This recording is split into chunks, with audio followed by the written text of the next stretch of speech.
오늘 우리에게 주시는 하나님의 말씀은 신약 성경 사도행전 28장 23절에서 28절까지 말씀입니다. 사도행전 28장 23절에서 28절, 저와 여러분들이 한 절씩 교독하시고 마지막 절 합독하겠습니다. 그들이 날짜를 정하고 그가 유숙하는 집에 많이 오니 바울이 아침부터 저녁까지 강론하여 하나님의 나라를 증언하고 모세의 율법과 선지자의 말을 가지고 예수에 대하여 권하더라.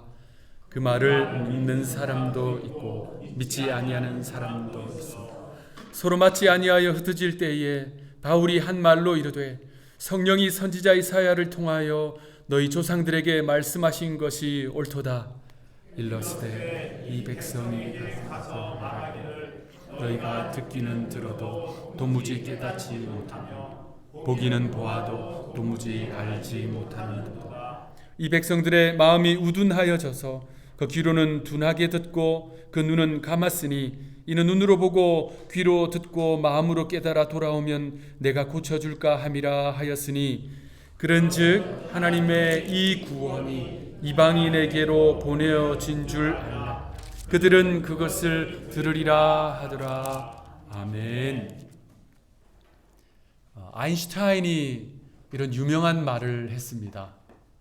우리가 세상을 보는 방식은 두 가지입니다. 첫째는 모든 것을 우연으로 보는 것입니다. 다른 하나는 모든 것을 기적으로 보는 것입니다. 우리가 이 주일 아침에 이 자리에 나와서 거룩하신 하나님을 예배하는 것은 결코 우연이 아닙니다. 천지 만물의 주관자이신 하나님께서, 시간을 다스리시는 하나님께서 저를, 여러분들을 이 자리에 불러 모아 주셔서 하나님 경배하게 하신 줄로 믿습니다. 아멘. 얼마나 귀한 은혜입니까? 얼마나 큰 축복입니까? 그래서 여러분 앞뒤 좌우에 계신 분들, 그 귀한 하나님의 사람들 손잡아 주시면서 이렇게 믿음으로 선포합시다. 우리의 만남은 우연이 아닙니다. 하나님의 섭리입니다.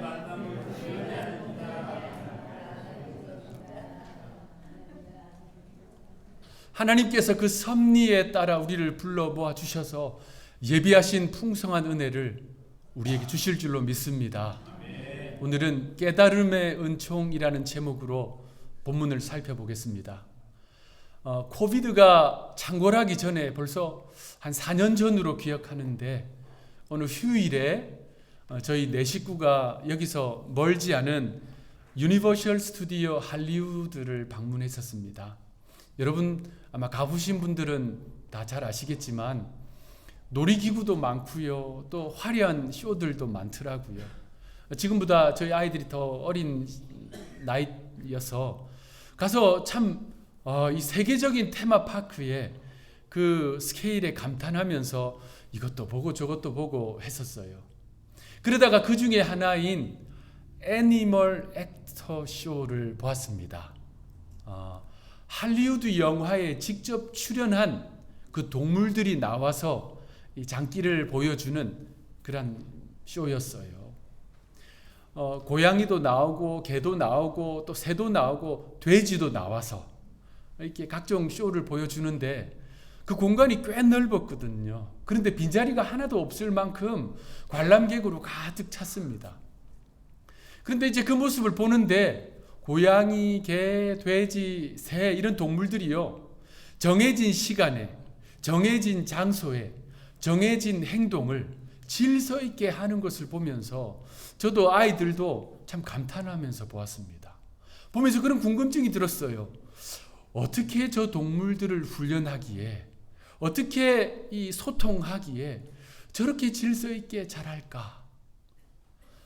우리가 종종 TV나 또 신문지상에서 사람의 이 언어, 사람의 소통 방식을 익힌 동물들에 대한 내용이 나와요.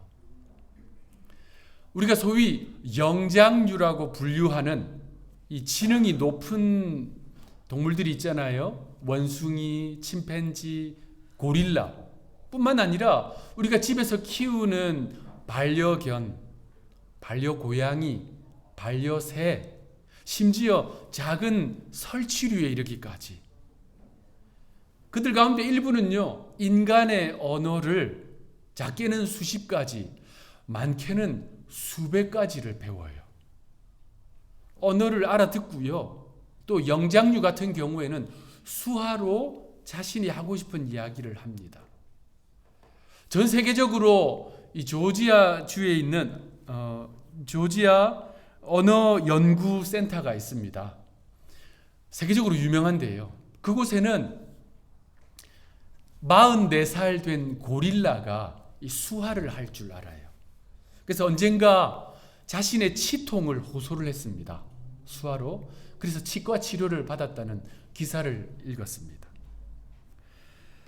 그런 이 동물들이요, 학자들은 그 동물들을 언어 소통, 인간의 언어 소통을 하기 위해서 많은 노력을 기울입니다.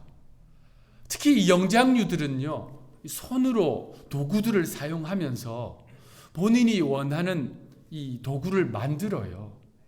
그런데 그 학자들이 공통적으로 하는 이야기가 있습니다. 그들이 인간의 언어를 수백 가지 알아듣고 수화로 소통을 하고 원하는 물건을 만드는데도 불구하고 사람과 근본적인 차이가 있대요. 근본적인 궁금증이 없대요. 그러니까 도구를 사용하는데도 이게 어떤 원리로 작동하는지에 대한 궁금증이 없대요. 무엇보다 중요한 거, 그런 단어를 익혔음에도 불구하고 나는 누구인가? 이런 질문을 전혀 갖지 않는데요. 아주 중요한 질문이잖아요. 궁금증이잖아요. 철학적인 질문이잖아요. 이런 게 없답니다. 그러니까 본질적인 이 소통에 한계가 있는 것입니다. 소통이라는 주제는 참 중요합니다. 현대 사회를 소통의 시대라고 불러요.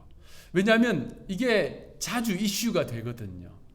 개인 간의 소통, 가정 안에서의 소통, 공동체 안에서, 또 지역 간의 소통, 인종 간의 소통, 국가 간의 소통. 이 소통이 너무나도 중요합니다. 여러분, 사람이 언제 행복감을 느낄까요? 아, 행복하다 라고 느끼는 순간이 있습니다. 사람 간의 관계가 원만할 때, 그때 사람은 행복감을 느껴요. 그런데 이 사람이 이 원만한 관계를 갖기 위해서 가장 기본적으로 해야 될 게 뭐냐면요, 소통을 잘 해야 됩니다. 소통이 잘 되면 원만한 관계가 이루어지는데, 소통이 불통이 되면 그때부터 관계의 고통이 시작됩니다. 여러분 잘 아시는 허준의 동의보감에 나온 그 유명한 표현이 있잖아요. 통즉 불통, 불통즉 통. 이것은 소통에도 그대로 적용이 되지 않습니까?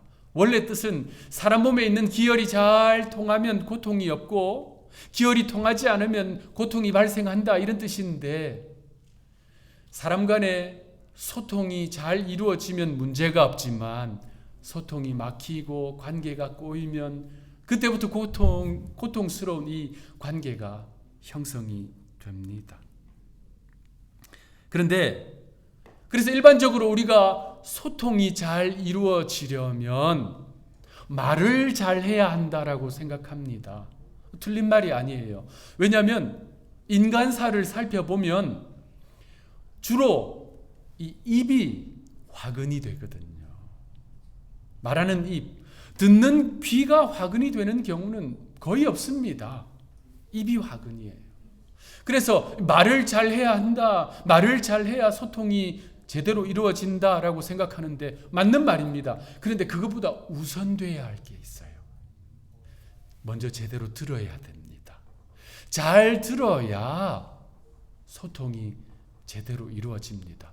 그러니까 소통의 기본은 경청이에요.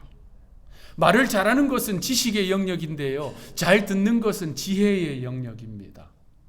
잘 들어야 오해가 아니라 이해가 되기 때문입니다. 어떤 분이 자신의 경험을 이야기해 주더라고요. 이분이 이 귀가 좀 불편해서 이비인후과를 다니고 있었대요. 그런데 그 경험 때문에 귀 수술을 받아야 되겠다 결정적으로 생각을 했대요. 하루는 친구와 함께 한국 음식을 하는 식당을 갔답니다. 한국 음식을 하는 식당에는 종종 그 테이블에 벨이 있어요. 띵동 누르면 이 종업원이 오셔서 주문도 받고 또 물도 갖다 주시고 그러잖아요. 한인타운에 가니까 그 벨이 있는 식당이 있긴 하더라고요.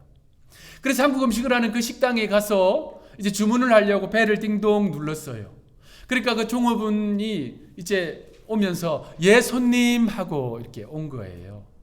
그런데 이분의 귀에는 그 종업원의 목소리가 어떻게 들렸냐면 예수님 하고 들린 거예요. 그래서 친구한테 그렇게 이야기했답니다. 여기 크리스찬 갈비집인가? 친구가 잘못 들었다고 이야기를 해준 거죠. 예 손님과 예수님은 비슷하지만 전혀 다르잖아요. 오해한 것입니다. 그런 경우가 또 있었어요. 제가 한국에서 목회할 때 함께 사역한 목사님이 있었는데 그분에게 아주 오랜 시절 알아온 불신자 친구가 있었어요. 그래서 그 친구를 전도해야 되겠다는 마음으로 교회 예배에 데리고 왔어요. 이 낮 예배보다는 이 저녁 찬양 예배에 데리고 왔습니다. 저녁 찬양 예배 우리 교회도 기도회 하듯이 뜨겁게 찬양하고 또 뜨겁게 기도하잖아요. 그래서 그 시간에 좀 은혜 받으면 좋겠다 이런 마음으로 데리고 온 거예요.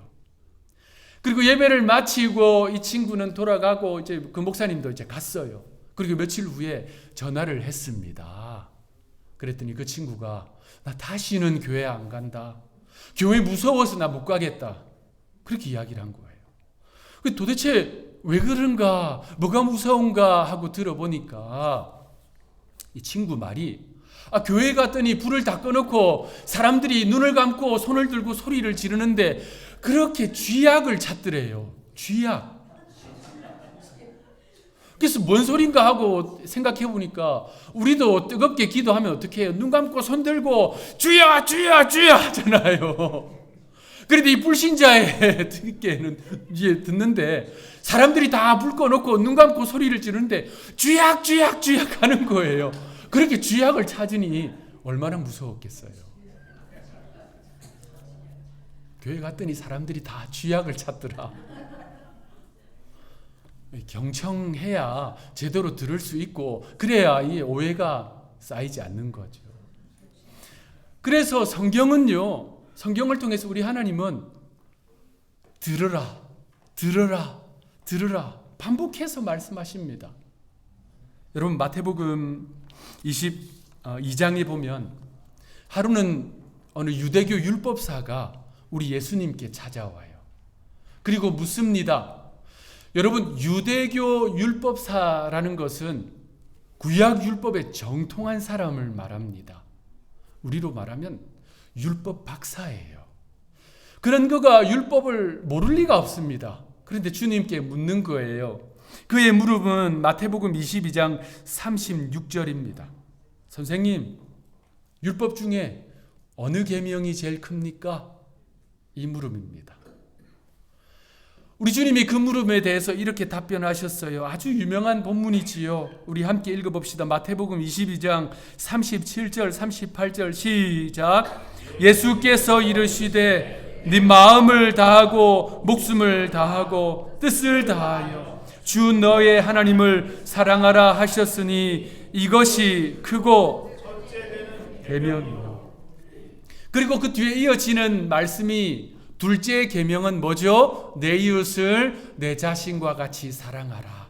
그러면서 주님은 이것이 구약 율법의 핵심이요 선지자들의 가르침이다 라고 말씀하셨어요. 그러니까 우리 예수님이 하신 답변에 구약 성경 전체에서 가장 중요한 율법 핵심 중의 핵심은 뭐냐 하면 마음을 다하고 뜻을 다하고 힘을 다해 목숨을 다해 하나님을 사랑하는 것. 우리 주님의 답변이 이것입니다. 자, 주님의 그 답변을 들었던 이 율법사가 성경에 나오지는 않습니다. 분명히 고개를 끄덕끄덕하며 인정했을 거예요. 그 이유가 있어요. 예수님이 하신 말씀 이것은요. 예수님 이전 이미 수백 년 동안 유대인들이 구약 말씀 중에 제일 중요한 말씀이라고 인정하고 있었기 때문이에요. 유대교에서 유대인들이 제일 중요하게 여기는 말씀이 뭘까요? 십계명 중요합니다. 십계명 너무 중요하지요. 그런데 그것만큼 오히려 그것보다 더 중요하게 여기는 말씀이 신명기 4장 6절에서 9절이에요. 그 중에 4절, 5절 말씀을 읽어보면 여러분 잘 아시는 말씀입니다. 이스라엘아 들으라, 우리 하나님 여호와는 오직 유일한 여호와시니 너는 마음을 다하고 뜻을 다하고 힘을 다하여 내 하나님 여호와를 사랑하라. 이거 출애굽기, 이스라엘이 출애굽할 때 하나님이 주신 말씀이거든요. 저 시내산에서. 그러니까 우리 예수님은 그 율법 학자, 율법 박사의 질문에 대해서 신명기 말씀을 인용해서 말씀하신 거예요. 유대인들은요, 이 신명기 4장 6절에서 신명기 6장 4절에서 9절 이 말씀을 받은 그때부터 지금까지 그들이 지키는 하나의 전통이 있습니다. 경건한 유대인들은요, 이 말씀을 하루에 2번씩 반드시 외워요. 그렇게 중요하게 여깁니다. 이 말씀을 그들은 쉐마라고 불러요. 쉐마. 히브리 말로 쉐마, 들으라라는 뜻이지요. 들으라. 우리 성경에는 들으라, 이스라엘아 들으라 이렇게 되어 있어요. 한국 문법에, 한글 문법에 맞게. 그런데 히브리어 원문에는 쉐마 이스라엘이라고 되어 있습니다. 우리 예수님도 구약 전체에서 제일 중요하다고, 핵심 중에 핵심이라고 하신 말씀.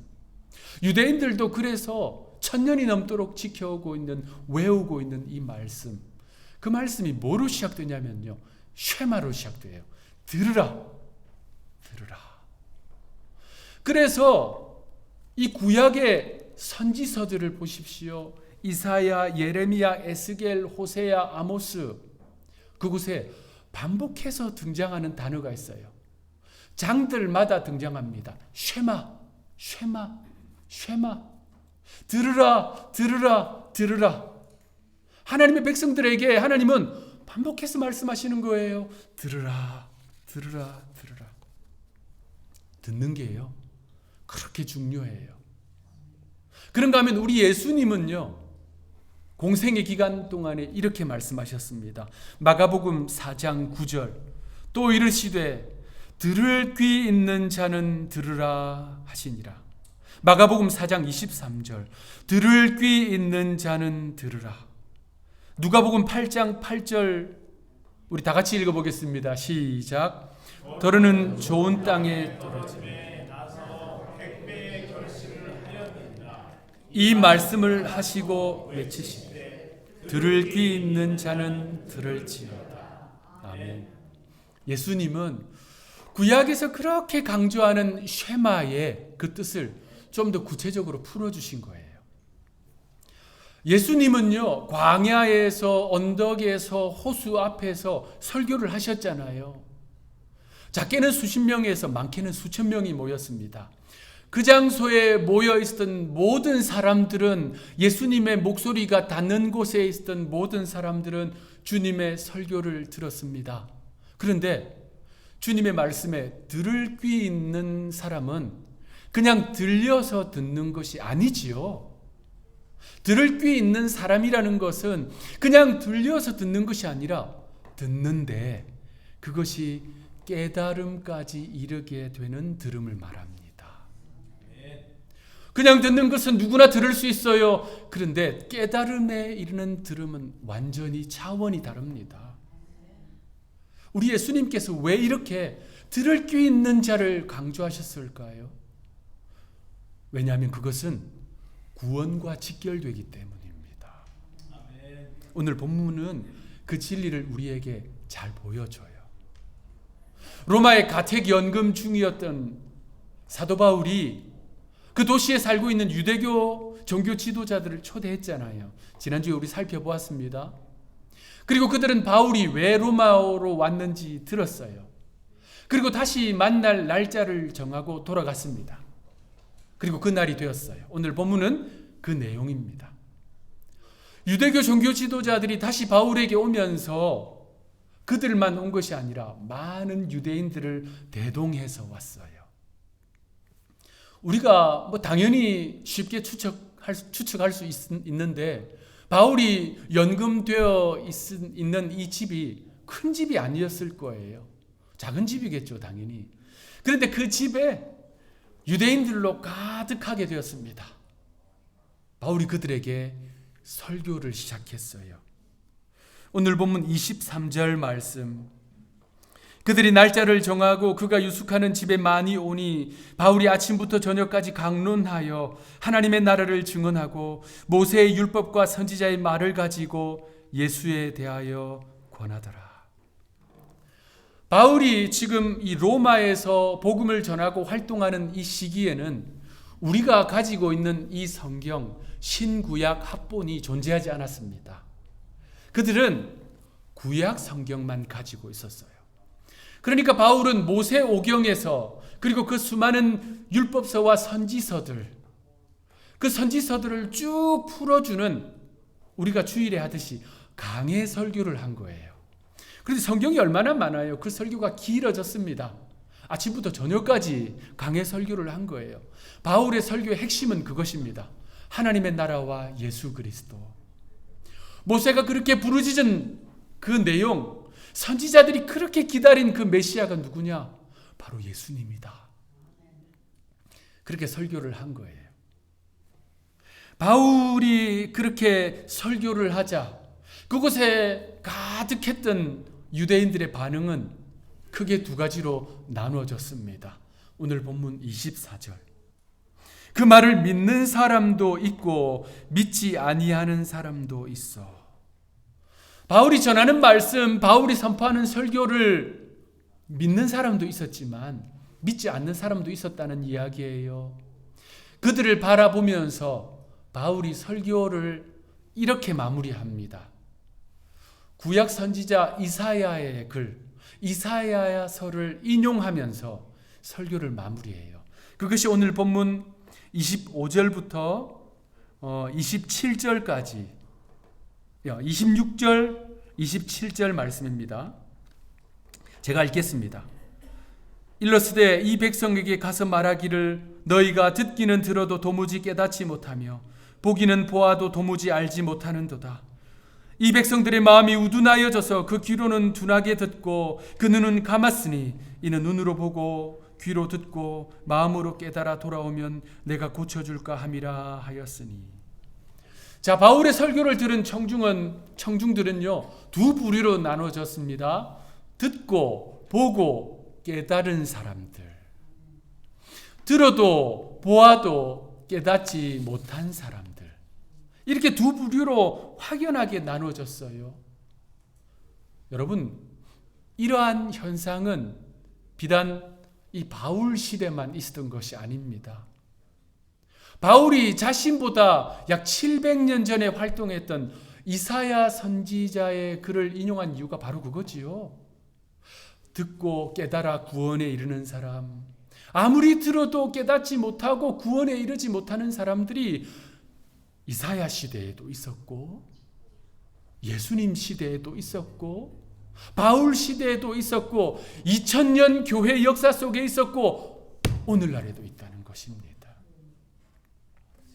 듣고 깨달음에 이르는 사람, 우리 예수님 표현으로 한다면 들을 귀가 있는 사람, 반대로 아무리 들어도 깨닫지 못하는 사람, 들을 귀가 없는 사람.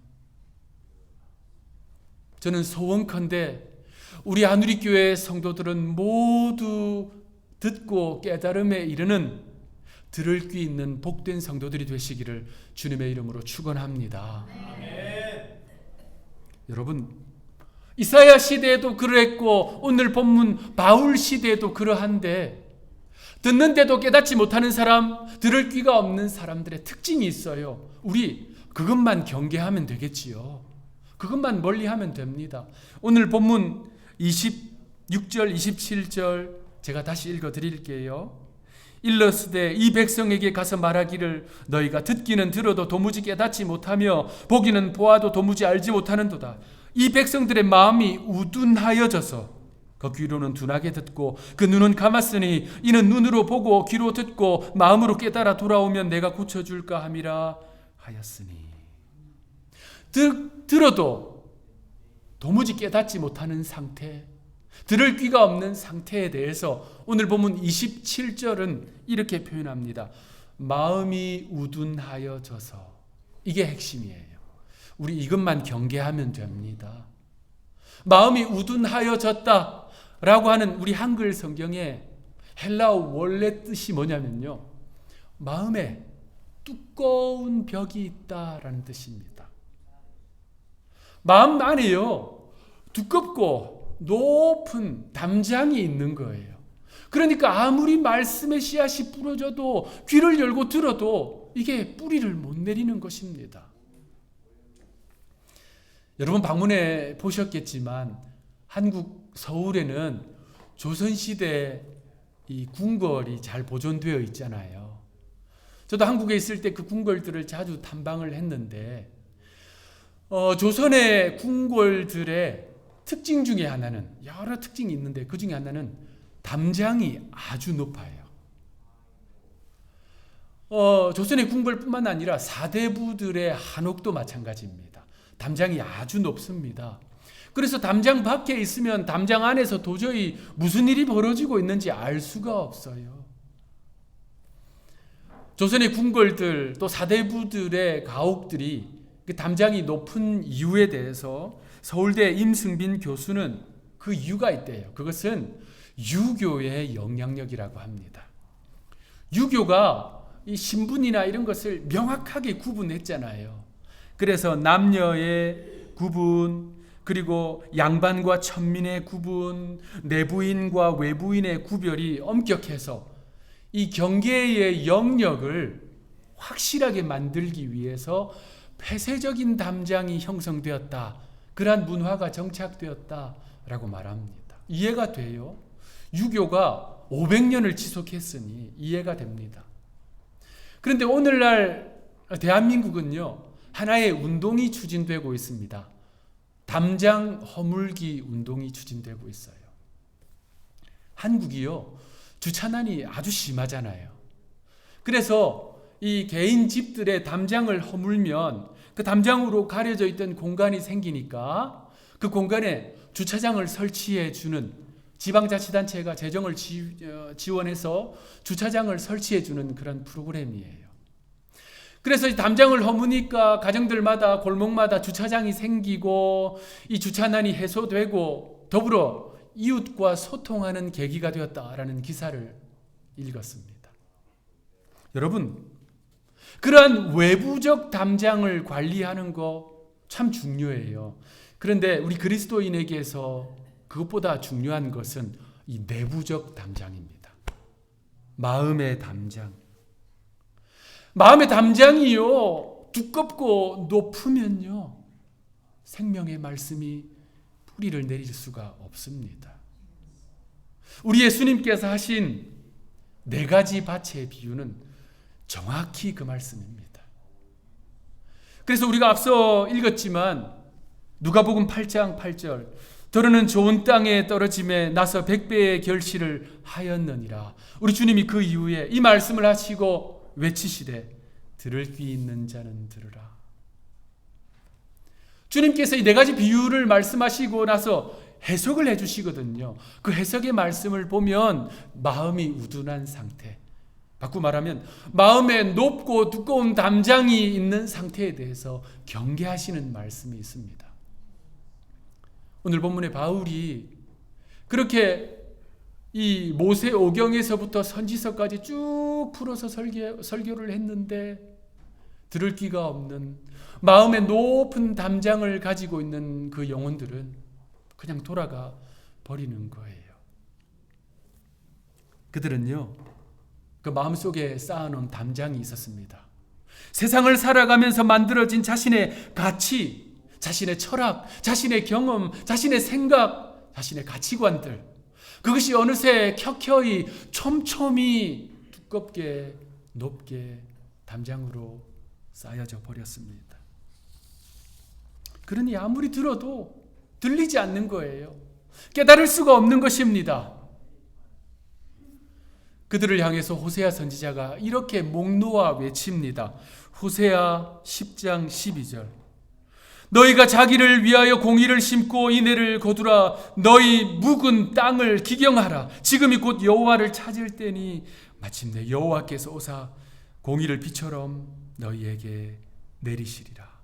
아멘. 우리 안에 있는 이 묵은 땅을 기경하면요, 우리도 모르게 세워진 그 높은 담을, 그 담장을 허물면 하나님께서 오셔서 공의를, 은혜를 담비같이 쏟아 부어 주시겠다는 놀라운 약속입니다.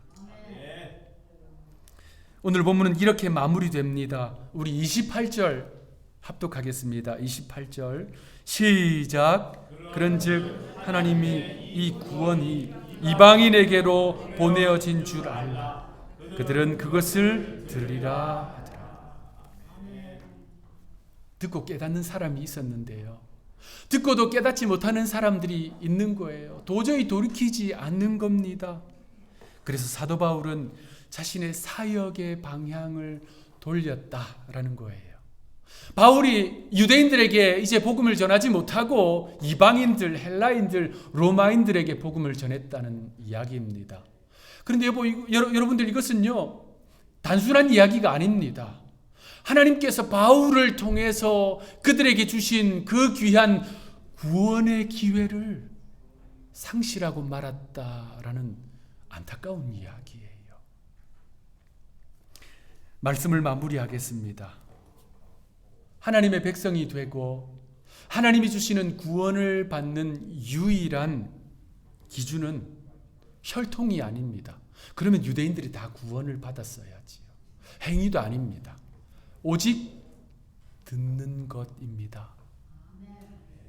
그냥 들려서 듣는 게 아니고요, 듣되 주의해서 듣고 무겁게 듣고 간절히 듣고 열심히 듣는 경청. 그래서 그 들음이 깨달음에까지 이르게 되고 구원의 길을 발견하게 되는 그러한 들음. 그러기 위해서는 마음을 기경합시다. 마음에 쌓여있는 높고 두꺼운 담장을 허뭅시다.